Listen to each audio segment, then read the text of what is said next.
তাহলে আমরা এর আগে পড়ছিলাম 92 ধারা পর্যন্ত। আজকে আমরা পড়বো 101 থেকে শুরু করব। আমাদের সাজেশনসে আছে 101 থেকে। এই 101 থেকে আমাদের বলা আছে যে বার্ডেন অফ প্রুফ মানে হচ্ছে প্রমাণের দায়িত্ব। এর আগে এই কথাটা সাক্ষ্য আইনে বেশ কয়েকবার বলেছি। এখন আমরা এখান থেকে দেখবো যে বার্ডেন অফ প্রুফ মানে প্রমাণের দায়িত্ব, প্রমাণের ভারটা কার উপরে নির্ভর করে।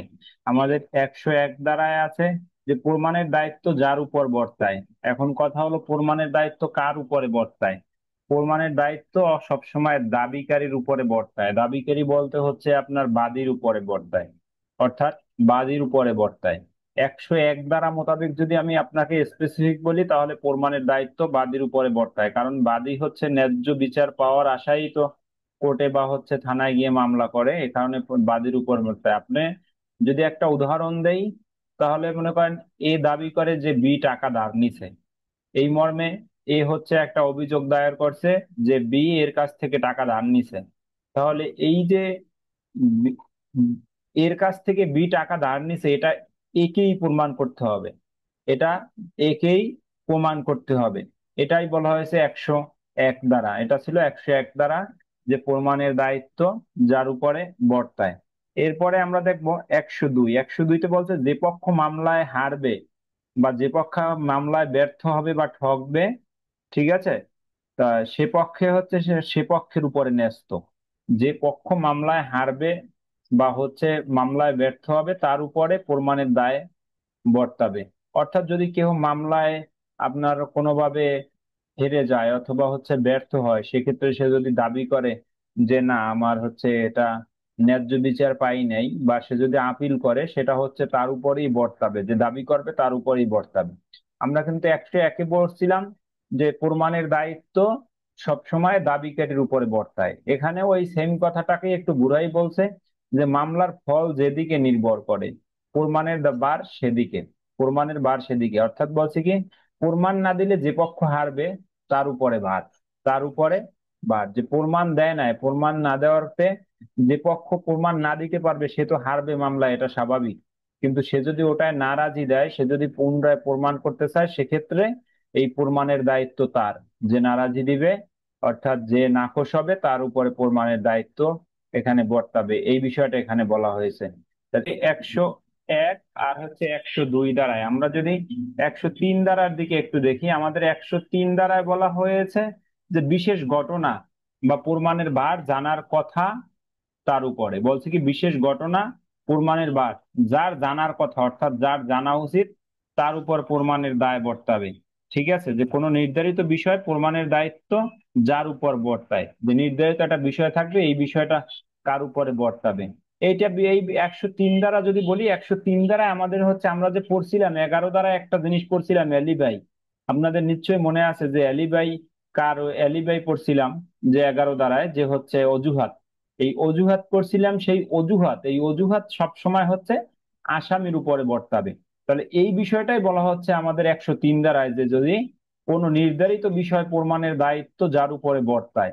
এখন যদি আপনি এখানে উদাহরণ দেই, সেই উদাহরণে যে আসামি একটা আসাম মামলায় আসামি হয়েছে। এখন আসামি বলল কি, যে সে আছে চট্টগ্রামে, সে আছে চট্টগ্রামে কিন্তু ঘটনাটা ঘটেছে ঢাকায়। এখন আসামি আদালতে আহ হাজিরা দিতে এসে, অর্থাৎ আদালতে অ্যারেস্ট হওয়ার পরে, অভিযুক্ত হওয়ার পরে আসামি বলতেছে যে আমি তো ঢাকায় ছিলাম না, আমি ছিলাম চট্টগ্রামে। তাহলে এই যে আসামি বলছে যে আমি ঢাকায় ছিলাম না, আমি ছিলাম চট্টগ্রামে, তাহলে সে যে ঢাকায় ছিল না এটা তাকেই প্রমাণ করতে হবে। তাহলে এই বিশেষ ঘটনাটা, এই নির্ধারিত বিষয়টা আসামিকেই প্রমাণ করতে হবে। এটা বলা হয়েছে 103 দ্বারায়। তাহলে 11 দ্বারায় যে আমরা পড়ছিলাম অ্যালিবাই, 11 দ্বারাটাই হচ্ছে ওখানে ছিল অজুহাত, অর্থাৎ আসামি যে অজুহাত প্রদান করে। আর এখানে 103 দ্বারা এসে বলছে সেই এলিবাইটা আপনি প্রমাণ করবে আসামি, প্রমাণ করবে যে অজুহাত প্রদান করবে আসামি এবং প্রমাণও করবে আসামি। তাহলে এই পর্যায়ে আমরা যদি 104 দেখি, 104-এ বলা হয়েছে কোনো ঘটনা প্রমাণের আগে যদি শর্ত থাকে, যে একটা ঘটনা প্রমাণ করবে তার আগে যদি শর্ত থাকে, তবে সেই শর্ত প্রমাণ করতে হবে।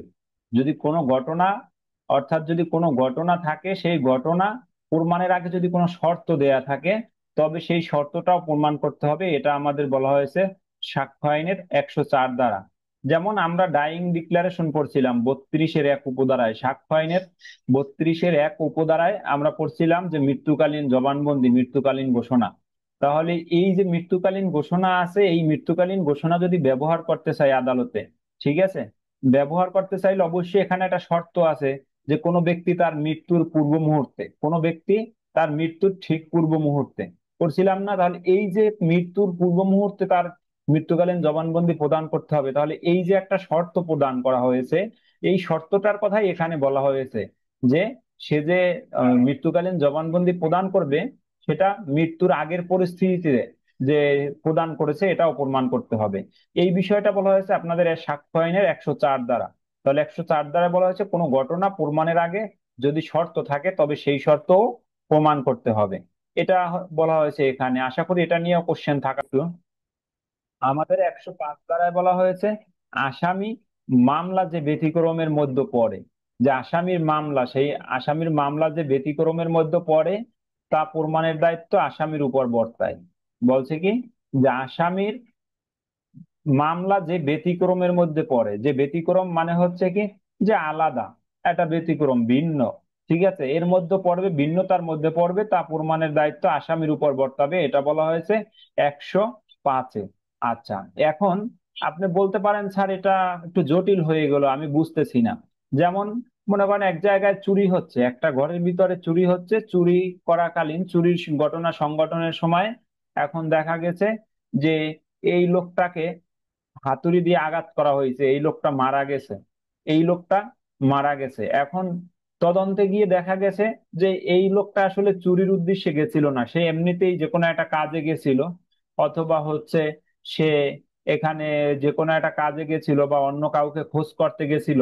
এই বিষয়টা কিন্তু তদন্তে যাইয়া, তদন্তে যখন মামলার মন নিছে যে সে সেখানে চুরির উদ্দেশ্যে গেছিল না, এখন তাহলে আসামি হয়ে যাবে কি? আসামি হয়ে যাবে যে লোকটা বাড়িওয়ালা বা হচ্ছে যে লোকটা মালিক, সে আসামি হয়ে যাবে। সে আসামি হয়ে গেলে তাকে এটা প্রমাণ করতে হবে যে এই ব্যক্তি আত্মরক্ষার্থে, যে যে মালিক ছিল তাকে প্রমাণ করতে হবে সে আত্মরক্ষাতে তাকে হত্যা করেছে, অর্থাৎ সে আত্মরক্ষার্থে তাকে শাবল দিয়ে আঘাত করছে বা হাতুড়ি দিয়ে আঘাত করছে, যার ফলে ওই যে ব্যক্তি রাতে অনধিকারে প্রবেশ করছে, ঠিক আছে, অবৈধভাবে, যে চুরি করার কথা যার বিরুদ্ধে অভিযোগ আসছে যে তিনি চুরি করতেই আসছিল, এবং হচ্ছে সে আত্মরক্ষার্থে এই চুরির বিরুদ্ধে রাত্রেবেলায় হচ্ছে তাকে খুন করেছে অথবা হত্যা করেছে, তাকে হাতুড়ি দিয়ে আঘাত করছে, যার ফলে সে মৃত্যুবরণ করছে, এটা তাকেই প্রমাণ করতে হবে।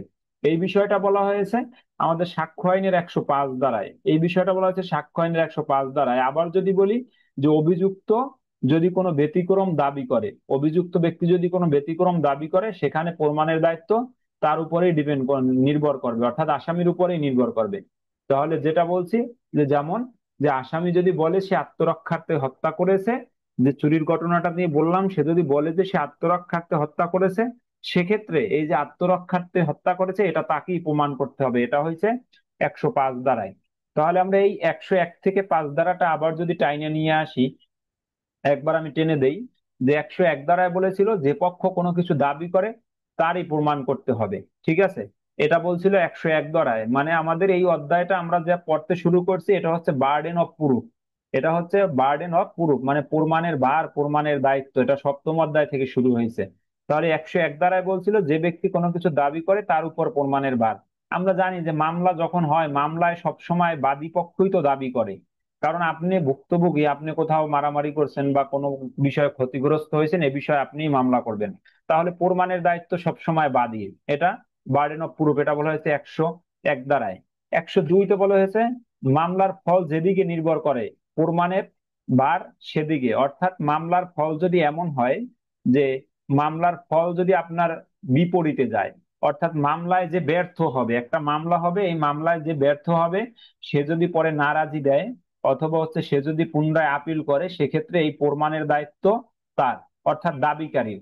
যে কথাটা আপনার 101 ধারায় বলে আসছে যে যে মামলায় কোনো কিছু দাবি করবে তার এটা প্রমাণের দায়িত্ব, সেই কথাটাই আপনার 102-তে এসে ঘুরাই বলছে যে মামলার ফল যেদিকে নির্ভর করে, অর্থাৎ মামলায় যে ব্যর্থ হবে সে যদি নারাজি দেয় বা সে যদি কোনো কিছু পুনরায় দাবি করে, সেক্ষেত্রে তাকেই এই দাবিকারীকে, ব্যর্থ ব্যক্তিকেই প্রমাণ করতে হবে, এটা বলা হয়েছে। তাহলে গেল 102। 103-এ আইসা বলছে বিশেষ ঘটনা প্রমাণের ভার জানার কথা। যে বলছিলাম যে যদি কোনো বিশেষ ঘটনা থাকে, 103-এ বলছিল যে কোনো নির্ধারিত বিষয় প্রমাণের দায়িত্ব যার উপরে বর্তায়। কোনো নির্ধারিত বা কোনো বিশেষ বিষয় প্রমাণের দায়িত্ব যার উপর বর্তায়, বলছিলাম 103। এই 103 বিষয়টা হচ্ছে আপনার 11 দ্বারা সাক্ষ্য আইনের 11 দ্বারার সাথে অ্যালিবাই বা অজুহাত। এই অজুহাতের সাথে মিল আছে। যে একটা খুনের ঘটনা ঘটলো, এই খুনের ঘটনা ঘটলো ঢাকায়, এখন আসামি আদালতে গিয়ে বলছে যে আমি এই দিন, এই খুনের দিন ঢাকায় ছিলাম না, আমি ছিলাম চট্টগ্রামে। সেক্ষেত্রে এটা আসামিকেই প্রমাণ করতে হবে, এটাই হচ্ছে বিশেষ ঘটনা বা এটাই হচ্ছে আপনার নির্ধারিত বিষয় প্রমাণের দায়িত্ব। তাহলে এটা বলা হয়েছে 103। আর 104, আমরা 104-এ পড়ছি যে ব্যক্তি সাক্ষ্য দ্বারা কোনো ঘটনা প্রমাণ করতে ইচ্ছুক, তাকে প্রমাণের দায়িত্ব তার উপর ন্যস্ত থাকবে। 104-এ পড়ছি কি, যে ব্যক্তি সাক্ষ্য দ্বারা কোনো ঘটনা প্রমাণ করতে ইচ্ছুক তাকে সেটা প্রমাণ করতে হবে। যদি আরো ঘুরাই বলেন, ঘুরাই বললে বলতে পারেন কোনো ঘটনার প্রমাণের আগে যদি শর্ত থাকে, কোনো ঘটনা প্রমাণের আগে যদি কোনো শর্ত থাকে তবে সেই শর্ত তাকে প্রমাণ করতে হবে, এটা বলা হয়েছে 104-এ। যেমন হচ্ছে মৃত্যুকালীন জবানবন্দি, এই মৃত্যুকালীন জবানবন্দির ক্ষেত্রে হচ্ছে আপনার আমাদের শর্ত আছে যে যে ব্যক্তি মৃত্যুকালীন জবানবন্দি প্রদান করবে 32-এর 1 উপধারা মোতাবেক, সাক্ষ্য আইনের 32-এর 1 উপধারা মোতাবেক, সে ব্যক্তিকে অবশ্যই মৃত্যুর আগে তার এই ঘোষণা প্রদান করতে হবে এই মর্মে। এটাও প্রমাণ করতে হবে যে এই ব্যক্তি হ্যাঁ মৃত্যুর ঠিক আগ মুহূর্তেই এই জবানবন্দি প্রদান করেছে। এটা বলা হয়েছে 104-এ, যে কোনো ঘটনা প্রমাণের আগে যদি শর্ত থাকে তবে সেই শর্ত প্রমাণ করতে হবে। তারপরে ছিল 105। 105-এ আমরা পড়ছিলাম যে আসামির মামলা, ঠিক আছে, আসামির মামলা যে ব্যতিক্রমের মধ্যে পড়ে, আসামির মামলা যে ব্যতিক্রমের মধ্যে পড়ে তা প্রমাণের দায়িত্ব আসামির উপরেই বর্তায়। ঠিক আছে, তার প্রমাণের দায়িত্ব আসামির উপরেই বর্তায়। অর্থাৎ অভিযুক্ত কোনো ব্যক্তি ব্যতিক্রম যদি দাবি করে তা প্রমাণের ভার তার উপরেই। যে দেখা গেল এক ব্যক্তি আর এক ব্যক্তিকে হত্যা করেছে, এখন এই হত্যা করার ফলে দেখা গেছে যে তার ছেলে পেলে বা তার আত্মীয় স্বজন ফার্স্ট বেলার যারা আছে তারা মামলা করছে। মামলা করার পরে যে হত্যা করছে তার বিরুদ্ধে মামলা হলো, সে বলল যে না, আমি আত্মরক্ষার্থে হত্যা করছি। তাহলে এই যে আত্মরক্ষার্থে হত্যা করছি এটা যে সে দাবি করলো, তাহলে এই ব্যক্তিকে নিজেকেই প্রমাণ করতে হবে, অর্থাৎ এই আসামিকেই প্রমাণ করতে হবে। এটা আমি এর আগে আপনাদের একটা উদাহরণ দিয়ে বলেছিলাম যে 105 বার যে রাত্রে চুরি করতে গেছে, চুরির সময় যদি শাবল দিয়ে আঘাত করছে, মেরে ফেলছে, এখন সেক্ষেত্রে তার বিরুদ্ধে যদি মামলা হয়, দেখা গেছে মামলা তদন্তে মনে হয়েছে যে সে চুরি করতে যায় নাই, অন্য কোনো কাজে গেছিল বা অন্য কোনো ছিল, কিন্তু পূর্ব শত্রুতার জোরে তাকে মেরে ফেলা হয়েছে। সেক্ষেত্রে এই আসামি পক্ষ যদি বলে আমি আত্মরক্ষার্থে তাকে হত্যা করেছি বা আত্মরক্ষার্থে তাকে আঘাত করেছিলাম তার ফলে মারা গেছে, এটা সেই আসামিকেই প্রমাণ করতে হবে। এটা বলা হয়েছে আমাদের 105-এ। এই কয়টা ধারাই গুরুত্বপূর্ণ, এটা নিয়ে কারো কোনো কোশ্চেন থাকে? তার থেকে আমরা 107 ধারা দেখি, সাক্ষ্য আইনের 107 ধারা বলছে 30 বছর যাবত যে ব্যক্তি জীবিত বলে জ্ঞাত আছে, মানে 30 বছর যাবত যে ব্যক্তি জীবিত বলে জ্ঞাত আছে মানে জানাশোনা আছে, তার মৃত্যু প্রমাণের দায়িত্ব। অর্থাৎ এমন এক ব্যক্তি, যে ব্যক্তি হচ্ছে আমরা মানে আমরা বলি যে দাবি করতেছি যে সে 30 বছর যাবত তাকে দাবি করা হচ্ছে যে সে বাইচা আছে, কিন্তু হচ্ছে অনেকে বলতেছে বা বিবাদী পক্ষ বলতেছে যে না, এই ব্যক্তি বাইচা নাই, মারা গেছে। যদি এমন পরিস্থিতির স্বীকৃতি হয় তাহলে সে এমন পরিবেশের যদি সৃষ্টি হয়, জটিলতার সৃষ্টি হয়, সেক্ষেত্রে এই যে ব্যক্তি তাকে মৃত্যু বলে দাবি করবে প্রমাণের দায়িত্ব তার উপরে বর্তাবে। কারণ যে ব্যক্তি তাকে মৃত্যু বলে দাবি করবে, অর্থাৎ যে ব্যক্তি তাকে মৃত্যু বলে দাবি করবে তার উপরে প্রমাণের দায়িত্ব বর্তাবে, এটা বলা হয়েছে আমাদের 107 ধারায়। ঠিক আছে, এটা আরো যদি ক্লিয়ার করে বলি তাহলে সহজে ধরে নেন যে কারো জীবন আছে বলে ধরে নেওয়া হয়, কারো জীবন আছে বলে ধরে নেওয়া হয়, অর্থাৎ কাউকে জীবিত আছে বলে ধরে নেওয়া হয় যেটা বলছে। ঠিক আছে, আর তাহলে বিপরীত প্রমাণ না হওয়া পর্যন্ত, এখন আর একজনে হচ্ছে তাকে মৃত্যু বলে দাবি করে, তাহলে যে মৃত্যু বলে দাবি করে তাকেই প্রমাণ করতে হবে, তাকেই প্রমাণ করতে হবে। ঠিক আছে, যেটা 30 বছর যাবত এখানে বলে দিছে যে 30 বছর যাবত আমরা হয়তো সেই এলাকায় আসে না, অন্যত্র আছে, কিন্তু হচ্ছে তাকে হচ্ছে ধরে নেওয়া হয় যে সে জীবিত আছে। আর যদি কেউ দাবি করে যে না সে জীবিত নাই, সেক্ষেত্রে যে দাবি করবে জীবিত নাই মৃত্যু, তাকে প্রমাণ করতে হবে, তাকে প্রমাণ করতে হবে। ঠিক আছে, আচ্ছা, এখানে আর একটা পয়েন্ট বলা আছে, গত 3 বছরে যার কোনো খোঁজ নাই তাকে জীবিত, খোঁজ নেই তাকে জীবিত ধরা হইবে। বলছে কি গত 3 বছরে যদি এমন হয় যে 3 বছরে তার কারো খোঁজ নাই, মনে করেন 3 বছর আগে সে মারা গেছে, সে বাড়ি থেকে চলে গেল খুলনায়, খুলনায় গিয়ে সে ব্যক্তি মারা গেল, কিন্তু মারা গেলেও গত 3 বছর আগে যদি মারা যাই থাকে এই মর্মে যদি কোনো ডেথ সার্টিফিকেট বা অন্য কিছু প্রমাণ এভিডেন্স না থাকে, সেক্ষেত্রে মৌখিকভাবে যদি বলা হয় তাহলে গত 3 বছর পর্যন্ত, 3 বছর আগে আগ পর্যন্ত তাকে জীবিত দেখানো হবে, অর্থাৎ সে যেদিন মারা গেল তার 3 বছর পর পর্যন্ত তাকে জীবিত প্রমাণ করা যাবে, এটাও এখানে বলা হয়েছে। তাহলে এই ধারাটায় কয়েকটা কথাই বলা হয়েছে। 1 নম্বরে বলা হয়েছে 30 বছর যাবত কোনো ব্যক্তি এলাকায় আসে না বা দূরে আছে, যে জ্ঞাত জীবিত আছে মর্মে দাবি করতেছে, তবে সেই ব্যক্তিকে যদি অন্য কেউ মৃত্যু বলে ঘোষণা করে বা মৃত্যু দাবি করে, তাহলে যে ব্যক্তি মৃত দাবি করবে তাকে প্রমাণ করতে হবে যে সে ব্যক্তি মৃত। এই গেল একটা কথা। আর 2 নম্বরে আমাদের আর একটা কথা বলছে কি এখানে, আর একটা কথা বলছে যে গত 3 বছরে যার কোনো খোঁজ নেই তাকে জীবিত ধরা হইবে। গত 3 বছরে মনে করেন যে সে হারাই গেছে, 3 বছর যাবত তার সাথে কোনো খোঁজ খবর নাই, তার সাথে কোনো প্রকার যোগাযোগ নাই, একবারে বিচ্ছিন্ন, কোনো খোঁজ খবর নাই, সেক্ষেত্রে এই 3 বছর পর্যন্ত তাকে জীবিত ধরা হইবে। সে যদি 3 বছরে মারাও যাই থাকে তাও তাকে জীবিত ধরা হইবে, কারণ তার সাথে তো কোনো যোগাযোগ নাই, তার তো কোনো খোঁজ খবর পাওয়া যাচ্ছে না। ঠিক আছে, এজন্য এইটা বলা হয়েছে আমাদের 107 ধারায়। 107 ধারা নিয়ে কোনো কোশ্চেন আছে না? তাহলে এই পর্যায়ে আমরা যদি পড়ি 108 ধারা। 108 ধারায় আমাদের বলা হয়েছে যে 7 বছর যাবত, 7 বছর যাবত যে ব্যক্তি সম্পর্কে কোনো খবর পাওয়া যায়নি, অর্থাৎ 7 বছর যাবত যে ব্যক্তির কোনো খোঁজ খবর নাই, সে ব্যক্তি বেঁচে আছে, সে ব্যক্তি বেঁচে আছে, এটা প্রমাণের দায়িত্ব। দেখেন আমরা একটু আগে আমরা 107-এ পড়ে আসছিলাম, 107-এ পড়ে আসছিলাম যে 3 বছর যাবত যদি খোঁজ খবর না থাকে সেক্ষেত্রে তাকে জীবিত বলে ধরা হবে। পড়ছিলাম 107-এ যে যদি 3 বছর যাবত কোনো ব্যক্তির খোঁজ খবর না থাকে তাকে জীবিত বলে ধরে নেওয়া হবে। আর আমাদের 108-এ আইসা বলছে যদি 7 বছর যাবত কারো কোনো খোঁজ খবর না থাকে, অর্থাৎ অনুপস্থিত থাকে, কোনো খোঁজ খবর না থাকে, সেক্ষেত্রে এই ব্যক্তিকে মৃত হিসেবে ধরা হবে।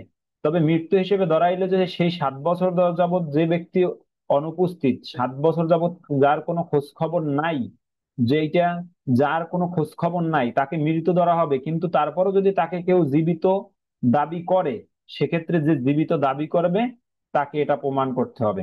দেখেন আমরা 107 ধারায় যেটা পড়ে আসছি, 108 ধারায় হচ্ছে তার বিপরীত। 107 ধারায় আমরা যেটা পড়ে আসছি, 108 ধারায় হচ্ছে বিপরীত।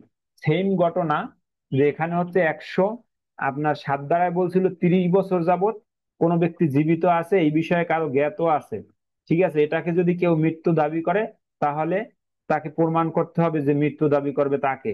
আর একটা কথা পড়ে আসছে 107-এ, যে 3 বছর যাবত যদি কোনো ব্যক্তি নিখোঁজ থাকে সেক্ষেত্রে তাকে জীবিত ধরা হবে, এটাও 107-এ পড়ে আসছি। আর 108-এ আইসে আমাদের বলছে কি, কেউ যদি 7 বছর অনুপস্থিত থাকে, নিখোঁজ থাকে, তাহলে তাকে মৃত ধরা যেতে পারে, তাহলে তাকে মৃত ধরা যেতে পারে। কিন্তু মৃত ধরা যেতে পারে যদি তাকে কেউ আবার জীবিত দাবি করে, তাকে যদি আবার কেউ জীবিত দাবি করে, তাহলে যে ব্যক্তি জীবিত দাবি করবে তাকে প্রমাণ করতে হবে যে সে ব্যক্তি জীবিত। আচ্ছা, এখানে আর একটা কথা বলা হয়েছে 7 বছর ধরে খবর নেই, আদালত তাকে মৃত্যু অনুমান করতে পারে, মানে মে প্রিজিউম আনু আদালত তাকে মৃত অনুমান করতে পারে, এটাও বলা হয়েছে 108-এ।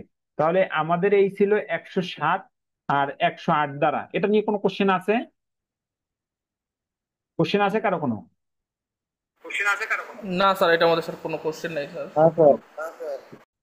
আমরা এবার করবো তো, আমরা তো মৃত্যু দাবি করলাম এতক্ষণ, মৃত্যু দাবি করলাম। এবার আমরা যদি 110 দ্বারা দেখি, এই 10 দ্বারায় আমরা পড়বো যে মালিকানা প্রমাণের দায়িত্ব। এতক্ষণ আপনি গেলেন জন্ম মৃত্যু প্রমাণের দায়িত্ব, তারপর গেলেন সাক্ষী প্রমাণের দায়িত্ব, অপরাধ প্রমাণের দায়িত্ব। এবার আপনি 110 দ্বারাই শুরু হয়েছে আপনার সম্পত্তি প্রমাণের, মালিকানা প্রমাণের দায়িত্ব। এটা সাধারণত মালিকানার ক্ষেত্রে, যে যে ব্যক্তি দাবি করে যে মালিকানা তার, যে ব্যক্তি দাবি করে যে মালিকানা তার, এটা প্রমাণের দায়িত্বও তার। আমি যদি আপনাকে একটা উদাহরণ দেই, মনে করেন একখানা জমি আপনি খাইতেছেন, আপনি একটা জমি দীর্ঘ 10 বছর যাবত চাষাবাদ করতেছেন। এখন এই জমিটা আপনি চাষাবাদ করতেছেন দীর্ঘ 10 বছর যাবত, এই 10 বছর যাবত আপনিই এখন দাবি করতেছেন জমিটা আমার, কিন্তু এখানে আর এক ব্যক্তি দাঁড়াইলো, সে বলল না জমি আমার। এক্ষেত্রে এই যে আপনি দাবি করতেছেন প্রথম, এটা আপনাকেই প্রমাণ করতে হবে, মালিকানা প্রমাণ করতে হবে যে হ্যাঁ জমি আপনার। এমনও তো হইতে পারে আপনি ওই ব্যক্তির কাছ থেকে হচ্ছে কোনো প্রকার বন্ধকি সূত্রে খাচ্ছেন, বা কোনো প্রকার আপনি হচ্ছে ওই ব্যক্তির কাছ থেকে একটা পাট্টা সূত্রে খাচ্ছেন, এই বিষয়টা এখানে বলা হয়েছে এখানে। তবে এক আইনের ভাষা যদি বলি, আইনের ভাষায় একটা কথা আছে, দেওয়ানি আইনেও আছে, যে জমি যার দখলে আছে সে তাকে সাধারণত তাকে প্রাথমিক অবস্থায় মালিক বলে ধরা হবে, প্রাথমিক অবস্থায়। ঠিক আছে, যতক্ষণ সাক্ষ্য প্রমাণ না পাওয়া যাবে ততক্ষণ পর্যন্ত তাকে জমির মালিক বলে ধরা যাবে। এখন আপনি বলতে পারেন বর্গা চাষ করলো তাহলে কি সে মালিক? না, সেখানে তো বর্গা চাষ করলো, তার কাছে তো আর কাগজপত্র থাকবে না। এখানে বিষয় হয়েছে কাগজপত্র নিয়ে জটিলতার সৃষ্টি হবে। যখন জটিলতার সৃষ্টি হবে সেই ক্ষেত্রে জমি যার দখলে থাকবে তাকে মালিকানা বলে ধরা যাবে প্রাথমিকভাবে। এটা বলা হয়েছে 110 ধারায়। তাহলে 110 ধারায় আপনার এতটুকু বলা হয়েছে যে দখল যার দখল সম্পত্তি তাকে মালিকানা ধরা হবে। আপনি যদি আইনের ভাষায় বলেন যে মালিকানা প্রমাণের দায়িত্ব, মালিকানা প্রমাণের দায়িত্ব যে ব্যক্তি দাবি করে যে মালিকানা তার, অবশ্যই তাকে প্রমাণ করতে হবে, অবশ্যই তাকে প্রমাণ করতে হবে। এটা বলা হয়েছে আমাদের 110। তাহলে আমরা এবার দেখবো 112। 112 এর আগে আপনারা অনেক দখল পড়ে আসলেন, প্রমাণের দায়িত্ব পড়ে আসলেন। এবার একটু বিবাহ শাদীতে চলে আসি। আমরা যদি 112 ধারায় দেখি, 112 ধারায় আমাদের বলা হয়েছে বিবাহ স্থির থাকাকালে। ঠিক আছে, বিবাহ স্থির মানে বিবাহ বৈবাহিক সম্পর্ক বিদ্যমান থাকা, সেটাকে বলছে বিবাহ স্থির। যে বিবাহ স্থির থাকাকালে সন্তানের জন্মই সম্পর্কের বৈধতার চূড়ান্ত প্রমাণ। অর্থাৎ আপনার বিবাহ যে স্থির থাকবে সেই আপনার বৈবাহিক সময়ে, যতদিন আপনার বৈবাহিক সম্পর্ক আছে, ঘর সংসার করতে আছেন, এর ভিতরে যদি সন্তান জন্মগ্রহণ করে তাহলে এই সন্তান জন্মগ্রহণ করাটাই হচ্ছে আপনার বৈধতার চূড়ান্ত প্রমাণ, যে সে যে আপনার বিবাহিত ওয়াইফ, এটা আপনার চূড়ান্ত প্রমাণ। এখানে একটা কথা আছে, সবচেয়ে প্যাচের একটা কথা, এতটুকু মনে রাখতে হবে, বিবাহ বিচ্ছেদের 280 দিনের মধ্যে বিবাহ যে বিচ্ছেদ হয়ে যায়, অর্থাৎ যদি সম্পর্ক ডিভোর্স হয়ে যায়, ঠিক আছে, এই ডিভোর্স হয়ে গেলে যদি 280 দিনের মধ্যে সন্তান জন্ম হয়, কতদিন বলছে? 280 দিন। ঠিক আছে, 280 দিন বলছে। 280 মানে হচ্ছে আপনার 9 মাস ধরেন, 280 দিন, 9 মাস 10 দিন।